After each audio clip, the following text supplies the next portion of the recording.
विजय वडेट्टीवारजी म्हटले की मुंबईमध्ये मनसेसोबत जाण्यात आधी ते स्वबळाचा नारा दिला होता, आता सकारात्मक आहे भाजपला हरवण्यासाठी. बिहारमध्ये तेथील मतदार काँग्रेसला मतदान करणार नाही जर मनसेची युती झाली तर, म्हणून काँग्रेसने कालपर्यंत भूमिका घेतली की मनसे नको. उत्तर भारतीय किंवा बिहारी मतदान काँग्रेस मनसेसोबत गेल्यामुळं बिहारमध्ये काँग्रेसला मतं मिळणार नाही, ही भूमिका जाणीवपूर्वक काँग्रेसने घेतली. आणि आता बिहारच्या निवडणुका संपल्यावर त्यांना मनसे जे बिहारच्या मतदारांना, उत्तर भारतीयांना ज्यांच्यामुळं मनसेमुळं मतं मिळण्याची शक्यता नाही आहे, आणि म्हणून पुन्हा एकदा जेव्हा उद्धव ठाकरेंनी राजसाहेबाला स्वीकारलं, म्हणून आता काँग्रेसला पर्याय नाही. काँग्रेस ही पर्याय नसल्यामुळं या ठिकाणी असे आता वेगवेगळ्या पद्धतीचे वक्तव्य करताय, सोयीचे वक्तव्य करतात आहे. वडेट्टीवारांनी सोय बघितलेली आहे आणि काँग्रेस पार्टी सुद्धा सोयीचं बघताय. तुमच्या प्रचार सभा कुठे कुठे आहे आणि काय गडचिरोली गोंदिया दोन महत्वाचे ठिकाणं आहे. वडेट्टीवारांच्या सर्व मोठे नेते भाजपचे प्रचाराला. आज मी गडचिरोलीमध्ये आणि गोंदिया आणि तिरोडा या 3 महत्त्वाच्या नगरपालिका जातो आहे. महाराष्ट्राचे मुख्यमंत्री देवेंद्र फडणवीसजी सुद्धा 25 तारखेपासून 1 तारखेपर्यंत जवळपास 45 नगरपालिकेमध्ये प्रवास करणार आहे. आमचे अध्यक्ष रवी चव्हाणजी हे सुद्धा या ठिकाणी प्रवास करणार आहे.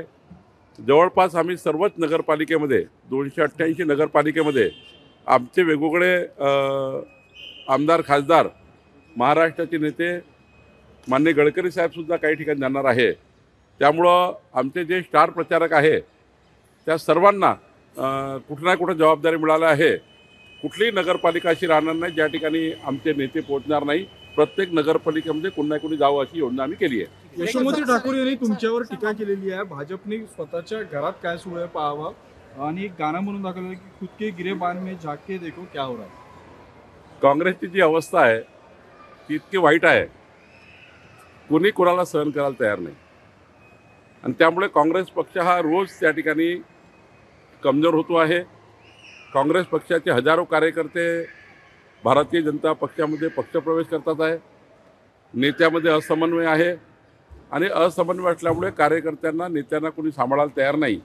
अस्वस्थ झालेला कार्यकर्ता हा रोज भाजपमध्ये पक्षप्रवेश करत आहे. त्यामुळे मला वाटतं की यशोमती ताईसुद्धा यातनं अस्वस्थ झाल्या असतील आणि म्हणून त्या बोलल्या असतील. मुख्यमंत्र्यांचे मामे भाऊ अविरोध जिंकून आले त्याच्यानंतर जास्त हे वाद पेटलेला दिसतोय आणि दबाव तंत्राचा वापर करून निवडणुका अविरोध केल्या जात असल्याचा आरोप होतो. कुठले दबाव तंत्र नाही. कलोती जे निवडून आले आहेत, एक सृजन सांस्कृतिक, धार्मिक, सांस्कृतिक कार्यामधलं चांगलं नेतृत्व आहे आणि तिथल्या संपूर्ण चिखलदऱ्यामधील जनतेने त्यांच्या निवडीला मान्यता दिली आहे.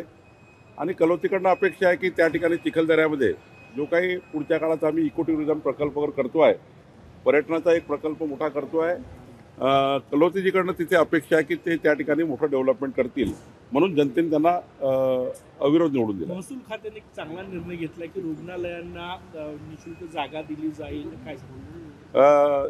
वारंवार कॅबिनेटमध्ये यावं लागतं. जे रुग्णालय कॅन्सर आहे, कॅन्सरचे ग्रस्त कॅन्सर करता जे उपचार करणारे मोठे रुग्णालय आहे किंवा दुर्धर आजारांनी ग्रस्त लोकांना त्या ठिकाणी चॅरिटेबल आधारावर, CSRच्या आधारावर मोठ्या प्रमाणावर किंवा कमी किमतीमध्ये उपचार करणारे जे रुग्णालय आहे आणि दुर्धर आजार असणारे रुग्णांना सांभाळणारे, अशा ठिकाणी आम्ही जागा महसूलच्या देण्याचा विचार करतो आहे. जेणेकरून ज्या संस्थाला सरकारकडनं मजबूती मिळाली, मेडिकल सायन्समध्ये काम करणाऱ्या संस्थांना मजबूती मिळाली तर अधिक त्या ठिकाणी रुग्णाची सेवा होईल. रुग्णसेवा, आरोग्यसेवा हे सरकारचं ब्रीद आहे आणि म्हणूनच त्या ठिकाणी आम्ही जागा देण्याचा निर्णय केला आहे. मतमोजणीच्या आधी, निवडणुकीच्या आधी 100 नगरसेवक भाजपचे निवडून आलेले आहे. काल बिनविरोध. भारतीय जनता पार्टीचा जनतेचा विश्वास होता भाजप आणि महायुतीवर आहे. देवेंद्र फडणवीसचं सरकार, आमचं सरकार महाराष्ट्रामध्ये या ठिकाणी डेव्हलपमेंटचा विषय घेऊन काम करत आहे. डबल इंजिन सरकारला जनतेची गरज आहे. जनता डबल इंजिन सरकारच्या मागे उभी आहे. मोदीचं सरकार, देवेंद्रचं सरकार हेच विकास करू शकते ही भावना जनतेमध्ये आहे. आणि म्हणून मोठ्या प्रमाणावर भाजपा आणि महायुती निवडून येत आहे.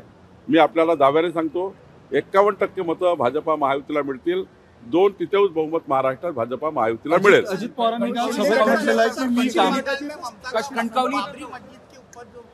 कणकवलीत रवींद्र चव्हाण यांच्यामुळे युती तुटली, निलेश राणे यांनी आरोप. तर काही ठिकाणी महायुती झाली नाही आहे. त्यामुळं आम्ही ज्या ठिकाणी युती नाही आहे त्या ठिकाणी मित्रपक्ष लढू आणि मनभेद होणार नाही ती काळजी घेऊ. शिंदे गटाचे 35 आमदार फुटणार पुन्हा असा सामनाने आरोप केलेला आहे. ऑपरेशन लोटस सुरू आहे असं त्यांचं म्हणणं आहे. सामन्याचं काही फार सिरियस घेऊ नका. अस्वस्थ लोक सामन्यामध्ये लिहित असतात, त्यामुळे फार काळजी करू नका.